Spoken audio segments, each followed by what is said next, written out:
Hey! What's up, guys? It's me from my channel, and I'm breaking down the kickoff for high school football in 2025. There are 3 rules that you need to know about kickoffs this upcoming season, and we've go over those today. The first one is a new rule. The second one has been in the rule book, but it's rarely enforced. And the third one is a clarification on an existing rule. Let's start with the new rule. This is the most significant change to kickoffs in probably the last decade or so. After the 2024 season, all high school football teams will have the option to start each half at their own 35-yard line instead of the 30. Now, there's some caveats to this. You can only do this if both teams agree to it before the game, and both teams have to play every offensive snap from the shotgun formation. The idea behind this rule change is to eliminate the big returns that we see on kickoffs and therefore limit the number of injuries on kickoffs. If you want to learn more about this rule change, check out the video I did last year where I interviewed the person who was in charge of writing the rule. Next, let's talk about the rule that's been in the rule book, but it's rarely enforced.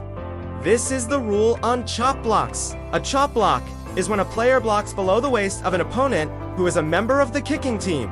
This includes the holder on field goal attempts. Now, this is a 15-yard penalty and an automatic first down, but guess what? I don't care how good your kicker is, I don't care how good your punter is, and I don't care how good your long snapper is. If any one of them gets injured because of a chop block, you're going to be without that player for a significant amount of time. And if it's your kicker or your punter, that could be the difference between winning and losing games. So please, for the love of God, teach your players not to chop block. The last rule we're going to talk about today is a clarification on an existing rule. A few years ago, the NFHS made a rule that if a player on the kicking team lined up as an eligible receiver, then he was allowed to initiate contact with a member of the return team.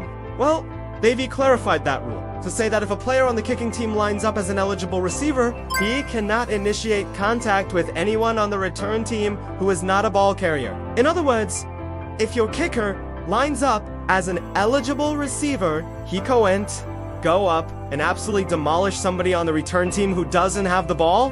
That's just good sportsmanship. That's uncalled for, and that's unnecessary. So, there you go. Those are the 3 rules you need to know about for kickoffs in 2025.